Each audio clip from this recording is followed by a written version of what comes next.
दरवाजा अंदर से बंद नहीं था। यही चीज सबसे ज्यादा परेशान करती है। अगर अंदर से लॉक होता तो शायद कोई जवाब होता, लेकिन दरवाजा खुला था। बाथरूम का दरवाजा खुला था और अंदर बाथ टब में पानी बिल्कुल स्टिल था। 24 फरवरी 2018, Dubai, Jumeirah Emirates towers hotel, room number 2201। और उस रात बॉलीवुड की पहली फीमेल सुपरस्टार, इंडिया की सबसे बड़ी एक्ट्रेस, बाथटब में अकेली थी। वो कैसे पड़ी थी वहां? क्या हुआ था उन 45 मिनटों में जब बाहर क्रिकेट मैच चल रहा था? और वो एक चीज जो आज भी किसी को समझ नहीं आई, बाथटब के बाहर जमीन पे पानी का एक छींटा भी नहीं था। ये कहानी शुरू होती है बहुत पहले, एक ऐसी लड़की से जिसने दुनिया को अपना दीवाना बना लिया था। फिर दुनिया ने देखा वो कैसे चली गई। 13 अगस्त 1963, मीनमपट्टी, तमिलनाडु। एक मिडिल क्लास फैमिली में एक बेटी पैदा हुई, श्री अम्मा यांगर अय्यप्पन। बाद में दुनिया उसे श्रीदेवी के नाम से जानेगी। उसके फादर वकील थे, माँ एक सिंपल हाउसवाइफ। घर में और भी बच्चे थे, एक बहन, 2 भाई। वो 4 साल की थी जब एक फिल्म डायरेक्टर ने उसे देखा और कहा, ये लड़की स्क्रीन के लिए बनी है। उसके पेरेंट्स ने हाँ बोल दिया और श्रीदेवी ने जो किया अगले 30 सालों में, वो सिर्फ एक करियर नहीं था, वो एक फोर्स था। 300 से ज़्यादा films, national film award, film fair life time achievement award, सदमा, मिस्टर इंडिया, चांदनी। वो 80s और 90s के दौर में इंडिया की हाईएस्ट पेड एक्ट्रेस थी, बॉलीवुड की पहली फीमेल सुपरस्टार। ये टाइटल किसी ने उसे डिबेट करके नहीं दिया, ये टाइटल उसने अर्न किया था। लेकिन स्क्रीन के बाहर वो बहुत कम बोलती थी। इंटरव्यूज में एक खास खामोशी थी उसके अंदर, जैसे कुछ ऐसा था जो वो हमेशा अपने पास रखना चाहती थी। लाइफ में 2 रिलेशनशिप्स आई और दोनों एक ही पैटर्न फॉलो करती रहीं।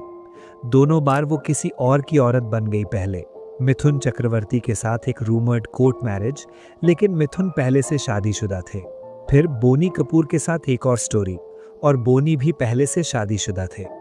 1996 में बोनी ने अपनी पहली वाइफ मोना कपूर को डिवोर्स दिया और श्रीदेवी से शादी कर ली। अर्जुन कपूर और अंशिला बोनी की पहले के बच्चे, जानवी और खुशी श्रीदेवी के। शादी के बाद श्रीदेवी ने 15 साल के लिए स्क्रीन छोड़ दी, अपने बच्चों के लिए, अपनी फैमिली के लिए।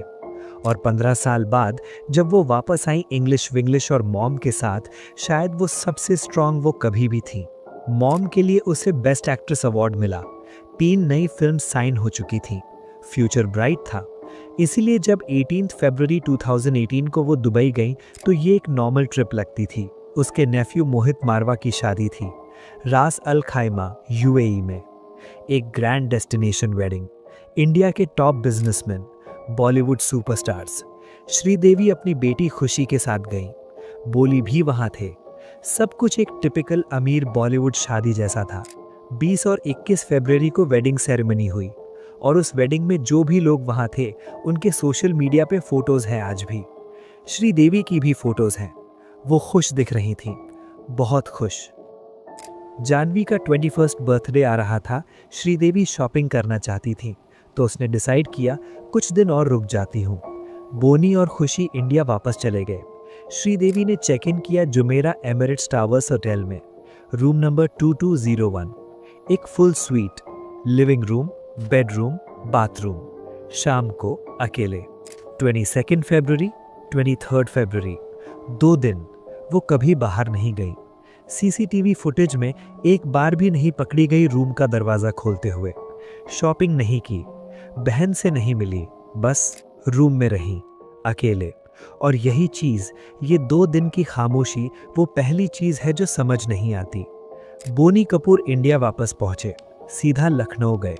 23 फरवरी को एक इन्वेस्टर्स समिट था जहां टॉप लेवल ऑफिशियल्स आ रहे थे। उन्होंने समिट अटेंड किया, अपना बिजी शेड्यूल फिनिश किया और उसी रात लखनऊ से मुंबई आए। लेकिन मुंबई पहुंचते ही कुछ ऐसा हुआ जो बोनी के अनुसार बिल्कुल स्पॉन्टेनियस था। उन्होंने डिसाइड किया कि वो श्रीदेवी को सरप्राइज देंगे, बिना बताए दुबई वापस जाएंगे, ये सोचकर कि अगर मैं अचानक पहुंच जाऊंगा तो वो बहुत खुश हो जाएंगी। इसीलिए 24 फरवरी को बोनी कपूर मुंबई से दुबई पहुंचे। 6:10 PM पे सीधा होटल, रूम नंबर 2201। श्रीदेवी खुश हुई। बोनी के अनुसार वो बहुत खुश हुई। वो दोनों लिविंग रूम में बैठ के बात करते रहे करीब 15 मिनट। फिर श्रीदेवी उठा के मास्टर बेडरूम के अटैच्ड बाथरूम में चली गई कपड़े चेंज करने के लिए। बोनी ने एक रोमांटिक डिनर प्लान किया था, एक आलीशान रेस्टोरेंट। इसलिए श्रीदेवी एक ऐसा आउटफिट पहननी चाहती थी जो शाम के लिए सही हो। बोनी लिविंग रूम में रुके। उन्होंने टीवी ऑन किया। क्रिकेट मैच चल रहा था जिसका प्रूफ है मैच रिकॉर्ड्स में। 15 मिनट हुए, फिर 20, फिर 30, फिर 45 मिनट। बोनी ने सोचा वो तैयार हो रही होगी, थोड़ा और वेट किया।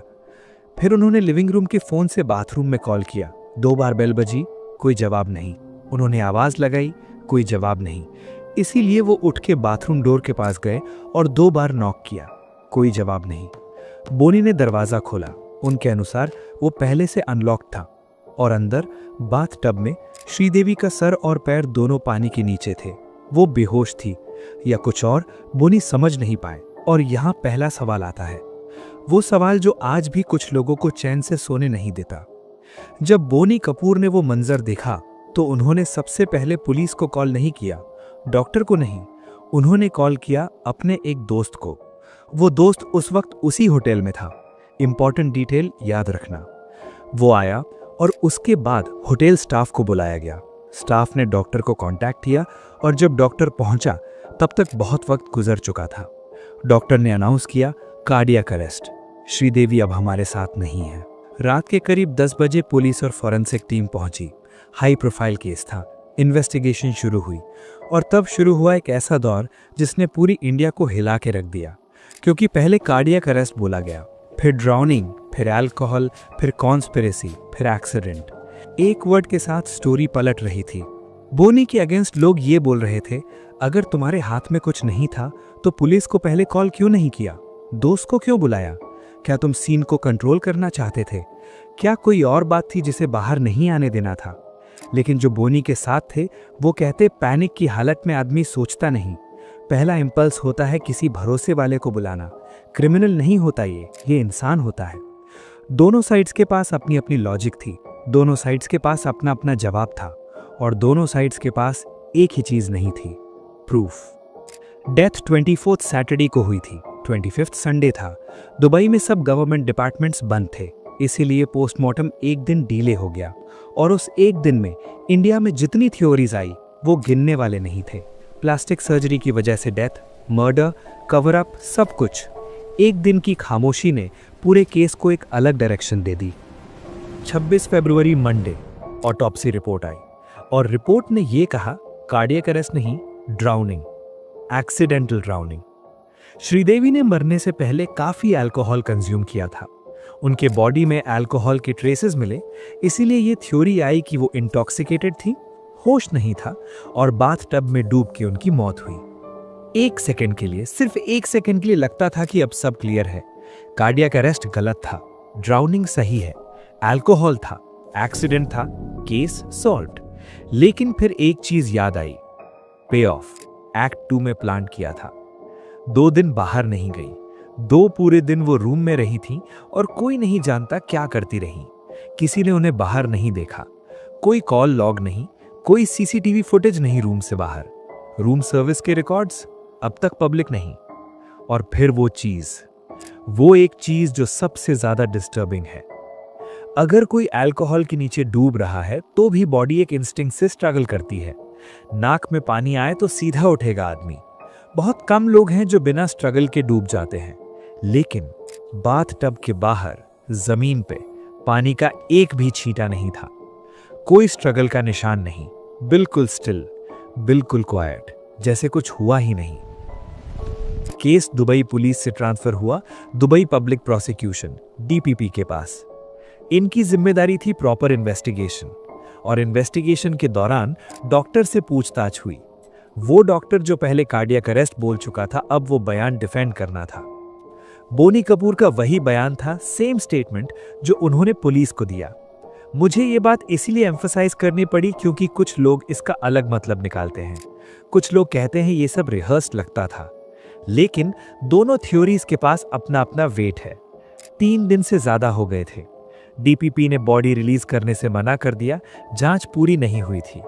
श्रीदेवी की फैमिली, बोनी, जानवी, खुशी, वो वेट कर रहे थे। इंडिया वेट कर रहा था और बॉडी दुबई में थी। कुछ सालों पहले दुबई में केरला का आदमी था अशरफ। जब वो यहां आया था तब उन्होंने एक चीज नोटिस की कि अगर कोई इंडियन वर्कर यूएई में मर जाए तो उसकी बॉडी इंडिया पहुंचाना बहुत मुश्किल काम होता है। काफी डॉक्यूमेंटेशन, काफी वक्त। इसीलिए अशरफ ने ये काम अपना काम बना लिया, इंडियन सिटीजन्स की मदद करना।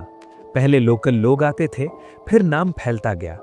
करीब 38 कंट्रीज में 5000 से ज्यादा बॉडीज अशरफ की वजह से घर पहुंची।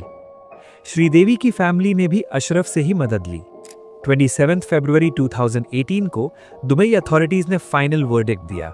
एक official tweet, simple words, death of Indian actress Sridevi occurred due to drowning in her hotel apartments bathtub, case closed.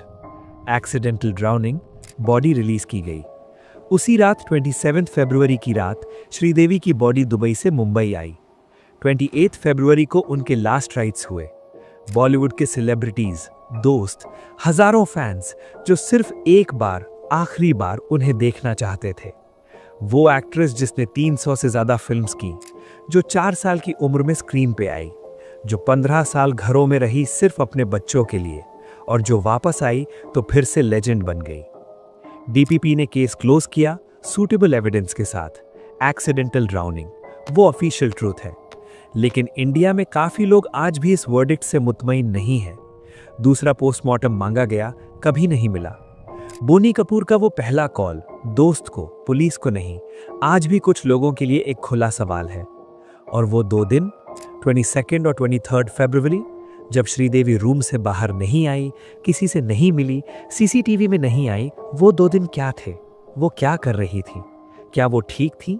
क्या कुछ था जो वो डिसाइड कर रही थी, या कुछ और वो एक चीज जो शायद कोई कभी एक्सप्लेन नहीं कर पाएगा, बाथटब के बाहर जमीन पे पानी का एक भी छींटा नहीं था। दरवाजा अंदर से बंद नहीं था, वो खुला था। लेकिन कुछ चीजें अंदर ही रहती हैं, हमेशा के लिए। अगर आपको ट्रू क्राइम डॉक्यूमेंट्रीज पसंद है तो चैनल सब्सक्राइब करो और कमेंट में बताओ, क्या तुम ऑफिशियल वर्डिक्ट से अग्री करते हो या कुछ और लगता है तुम्हें।